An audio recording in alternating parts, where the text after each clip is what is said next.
In August of 1982, the finance minister of Mexico picked up a telephone and told the United States Treasury Department that his country could not make its next debt payment. The number attached to that debt was staggering, more than $80 billion, and within weeks, nearly every major economy in Latin America was facing the same reckoning.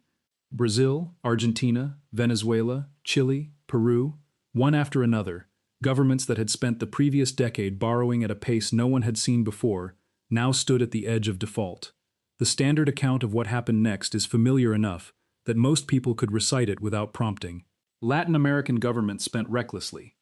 If you're enjoying this story so far, don't forget to hit the like button and subscribe. Drop a comment telling me where in the world you're watching from. I love hearing from you. Corrupt officials mismanaged public money. When the bill came due, the International Monetary Fund stepped in with tough medicine, and painful as it was, the region eventually stabilized. It is a tidy story. It is also incomplete. The record kept by the lenders themselves, the men who ran the largest banks in New York, tells a different story about how $80 billion of oil money ended up in the hands of governments with no realistic path to repay it, and about who wrote the terms that made repayment nearly impossible the moment interest rates moved. To understand where that $80 billion came from, you have to go back to October of 1973, when the Organization of the Petroleum Exporting Countries responded to the Arab-Israeli War by quadrupling the posted price of crude oil within a matter of months. A second price shock followed in 1979 after the Iranian Revolution disrupted supply again, pushing prices to roughly $35 a barrel. Overnight, and then again 6 years later, the treasuries of Saudi Arabia, Kuwait, Iran, and Venezuela filled with more cash than their domestic economies could possibly absorb. Economists at the time estimated that OPEC nations ran a combined current account surplus of roughly $60 billion in 1974 alone. That money did not sit in vaults. It moved into the international banking system, mostly through London and New York, in an arrangement that came to be known as petrodollar recycling. Oil states deposited their surplus in commercial banks, largely through the loosely regulated euro-dollar market.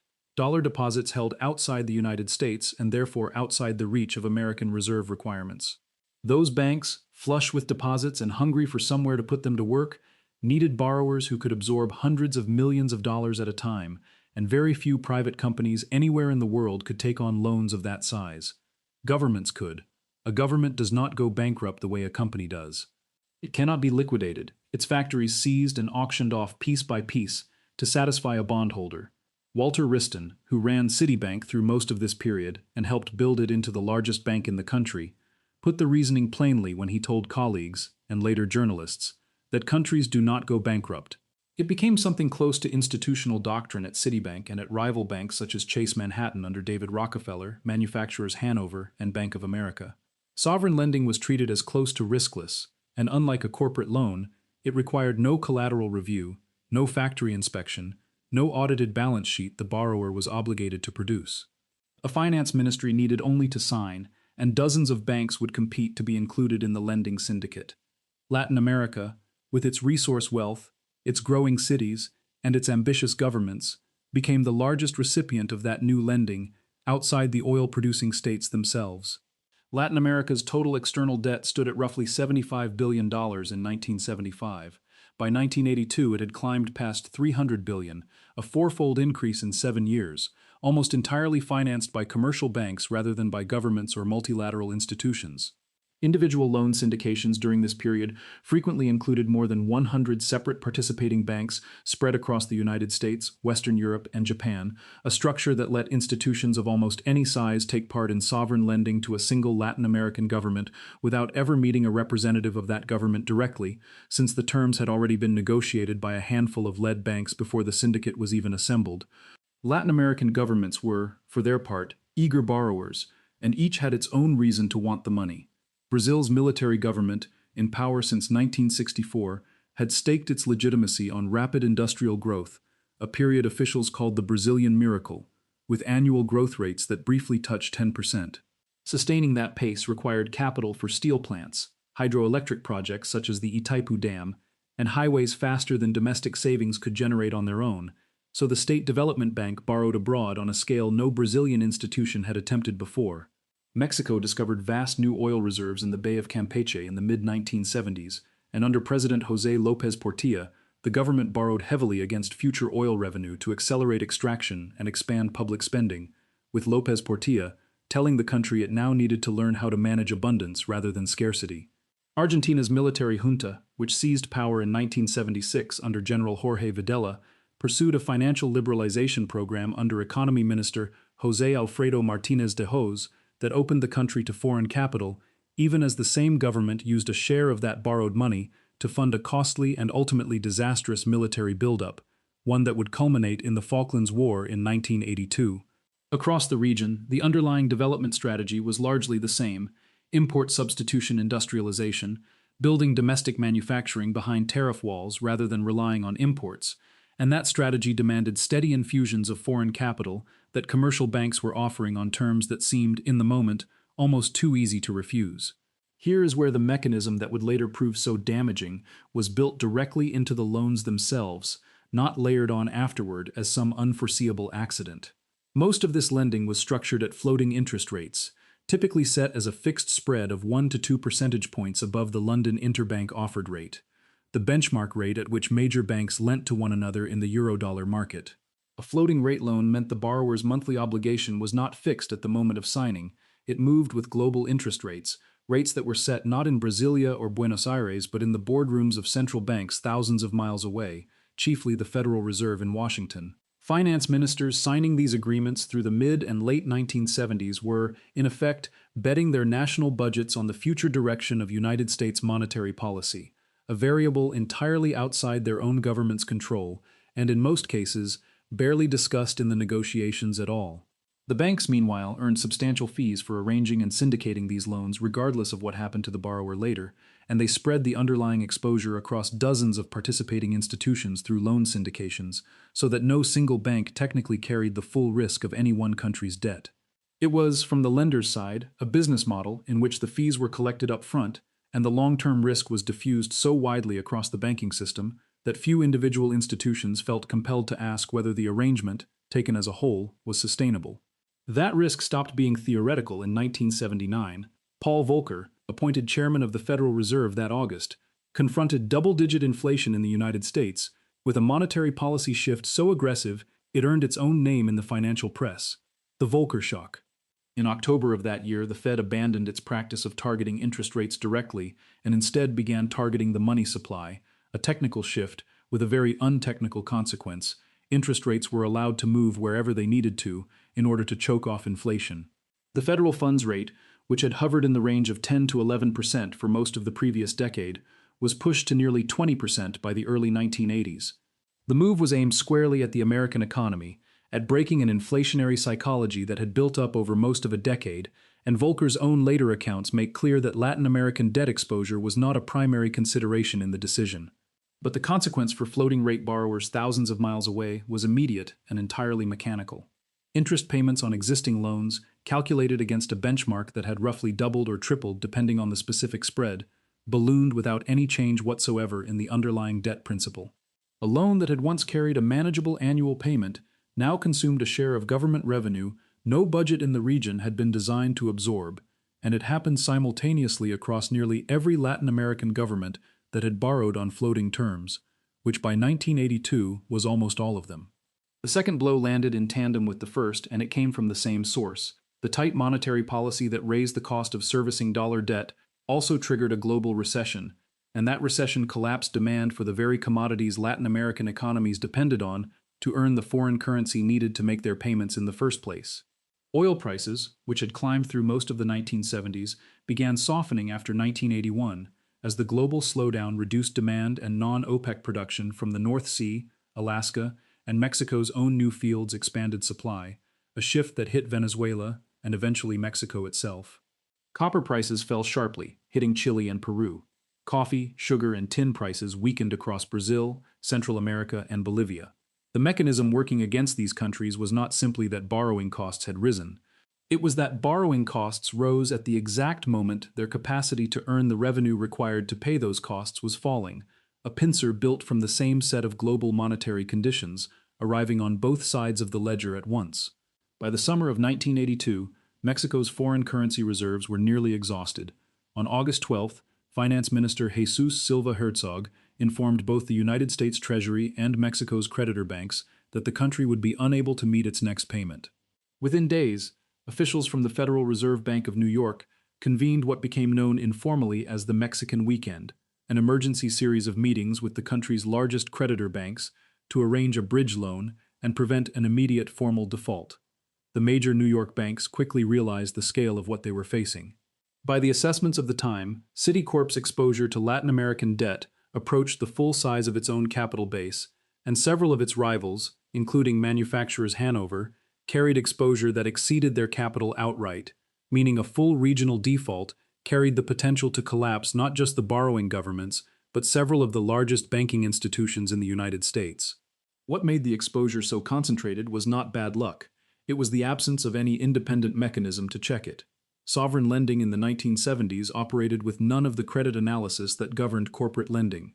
There was no equivalent of a bond rating agency systematically grading the fiscal health of Brazil or Argentina the way Moody's or Standard & Poor's graded a domestic utility company, and the banks that dominated the syndication business had little incentive to build one.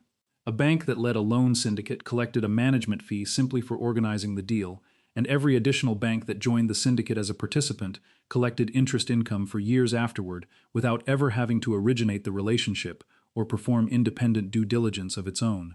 Regulators in Washington, for their part, treated sovereign debt as essentially riskless under bank capital rules through most of the decade, which meant a bank did not need to hold meaningful reserves against the possibility that a country like Mexico or Argentina might someday be unable to pay. The result was a lending boom with almost no institutional brake on its own growth, expanding for nearly a decade before the interest rate environment that had made it profitable reversed itself. The contagion moved fast once Mexico's default became public. Brazil, which had been quietly negotiating new financing since late 1982, formally turned to the International Monetary Fund in early 1983 after its own reserves collapsed. Argentina, still absorbing the costs of its defeat in the Falklands War that same year, found itself unable to roll over short-term credit lines and entered its own round of emergency negotiations.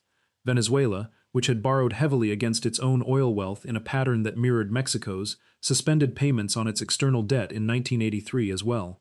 Chile's crisis took a somewhat different shape, since much of its foreign borrowing had flowed through private banks and conglomerates rather than the central government directly.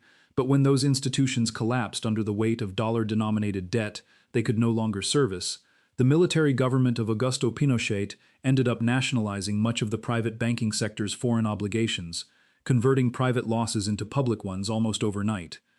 By the end of 1983, virtually every significant economy in Latin America was either in default, in active restructuring negotiations, or operating under emergency financing arranged specifically to avoid a formal declaration of default.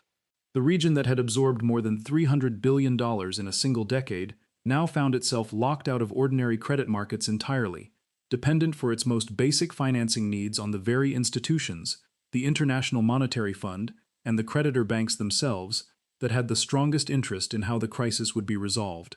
Not everyone inside the banking system missed what was coming. Economists within several of the major lending institutions, including staff at Chase Manhattan and at the Federal Reserve itself, had circulated internal memoranda through the late 1970s, flagging the growing mismatch between Latin America's floating rate exposure and its capacity to absorb an interest rate shock. Those warnings rarely reached the loan officers whose compensation depended on closing new syndications, and they carried little weight against a business line that was, through the mid-1970s, one of the most profitable divisions at nearly every major money center bank. The incentive structure inside the banks rewarded volume, not caution, and the executives who ran the international lending divisions answered to boards and shareholders who wanted to see growth in a decade when domestic corporate lending in the United States had grown sluggish. By the time the warnings proved accurate, the men who had raised them were, in most cases, no longer positioned to shape how the banks would respond. The response, when it came, would be shaped instead by men whose primary concern was protecting the capital already committed. If you're hooked on this story, make sure to subscribe and turn on notifications so you never miss an upload. Your support means everything and helps me bring you more emotional stories like this one. What followed reveals more about who the rescue was actually designed to protect than the standard narrative usually admits. The initial response, coordinated through the International Monetary Fund working alongside the Federal Reserve and the United States Treasury, was not primarily aimed at restoring growth in Mexico, Brazil, or Argentina. It was aimed at preventing a default cascade large enough to force the exposed American banks into loan write-downs that could have threatened their solvency. New emergency lending was extended to the affected governments, but it came bundled with an explicit condition that the funds be used first to keep interest payments flowing to the original commercial lenders, rather than to fund domestic spending, wages, or growth. The IMF imposed standby arrangements built around sharp cuts to public spending, currency devaluations, and tight domestic monetary policy on economies that were already contracting, a combination that pushed unemployment higher and household purchasing power lower across the region for most of the decade that followed. For nearly 5 years after Mexico's initial default, the dominant strategy among the creditor banks was what bankers themselves privately called muddling through, extending just enough new short-term credit, often called concerted lending, to keep debtor governments technically current on their obligations, thereby allowing the banks to avoid formally declaring the loans impaired on their own books and avoid the capital charges regulators would otherwise have required. The specifics of that conditionality were not abstract. IMF standby agreements through the 1980s routinely required debtor governments to eliminate subsidies on staple foods and fuel, freeze public sector wages even as inflation eroded them, and shrink budget deficits through cuts that fell hardest on the ministries responsible for health and education, since those were the categories of spending governments could reduce fastest without violating existing debt contracts. Real wages in much of the region fell through most of the decade, and poverty rates climbed even in countries that avoided outright hyperinflation. Brazil and Argentina both experienced periods of runaway inflation later in the decade as governments, squeezed between debt service obligations and shrinking tax revenue, resorted to printing money to cover the gap the austerity programs were supposed to close. The IMF's own internal reviews, published years later, acknowledged that the growth projections underlying several of the early 1980s programs had been overly optimistic, built on assumptions that recovery would arrive faster than it did, which meant governments kept cutting deeper into public spending in pursuit of fiscal targets the original program design had gotten wrong from the outset. Treasury Secretary James Baker introduced a modest course correction in October of 1985, unveiled at the annual meeting of the IMF and World Bank in Seoul. The Baker Plan proposed roughly $20 billion in new lending from commercial banks, supplemented by $9 billion from the World Bank and other multilateral lenders, directed toward 15 heavily indebted countries over 3 years, conditioned on structural reforms, privatization of state enterprises, trade liberalization, and deregulation of domestic markets. The plan fell well short of its own targets. Commercial banks, having already absorbed years of losses on their existing Latin American exposure, showed little appetite for extending meaningfully more credit to the same borrowers, structural reform pledges or not, and by the late 1980s, Latin American economies had, on average, grown poorer in per capita terms than they had been when the decade began. Economists across the region came to call the 1980s the lost decade, a term that captures the human scale of what was sacrificed to keep the original loans, made on terms the banks themselves had designed a decade earlier, from ever being formally acknowledged as losses on a balance sheet. That acknowledgement finally arrived in May of 1987, when Citicorp, under its chairman John Reed, announced it was setting aside $3 billion as a reserve against its Latin American loan portfolio.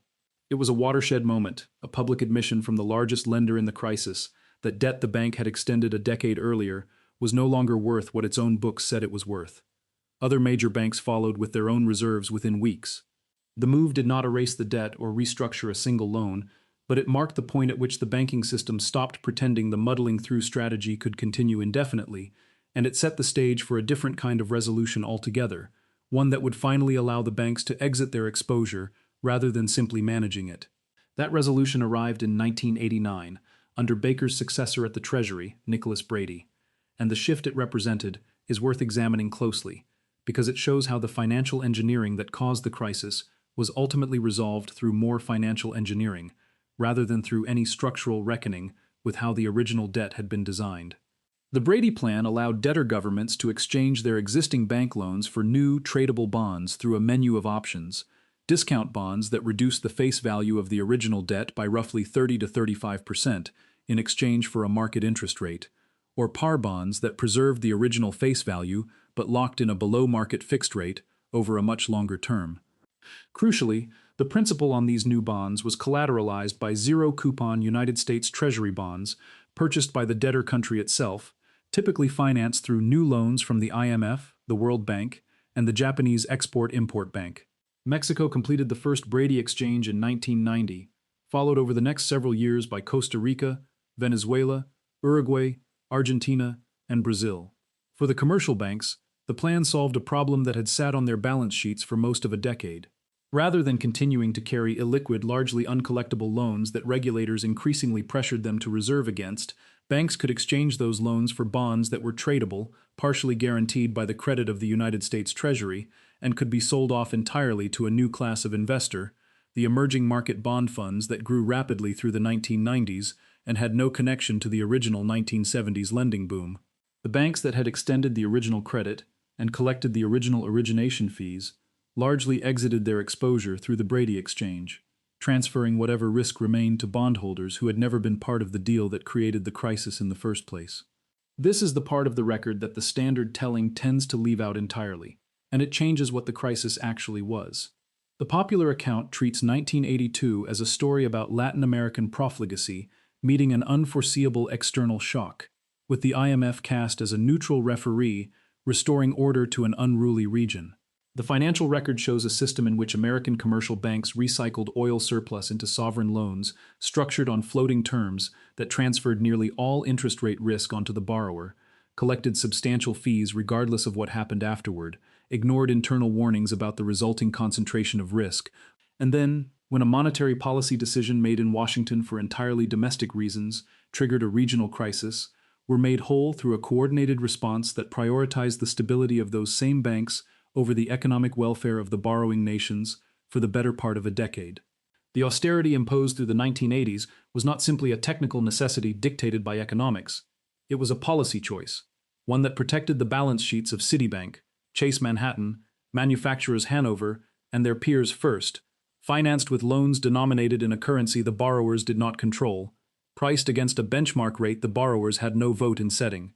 Historians who date the crisis to 1982, to Mexico's telephone call, are starting the clock 9 years too late, at the moment the bill came due rather than at the moment the terms were written. Chile's path through the crisis is often held up separately, as a story of disciplined reform succeeding where the rest of the region failed, but the financial record there follows the same underlying pattern rather than departing from it. When Chile's largest private banks and conglomerates collapsed under dollar-denominated debt in 1982, the military government of Augusto Pinochet did not allow foreign creditors to absorb the losses. It nationalized the failed institutions, assumed their foreign obligations as sovereign debt, and only later, once the fiscal position had stabilized through the same combination of IMF-backed austerity and eventual debt exchange used elsewhere in the region, reprivatized the banking sector at valuations favorable to the new private buyers. The eventual growth Chile is credited with in the 1990s came after the public had absorbed the losses that private lenders and private borrowers had generated together, a sequence closer to the Latin American norm than the exception it is usually presented as. The economist Jeffrey Sachs, who advised several Latin American governments directly during the restructuring negotiations, argued at the time that the bank's own reluctance to write down principal earlier in the decade had prolonged the crisis unnecessarily, a theory that came to be known as debt overhang.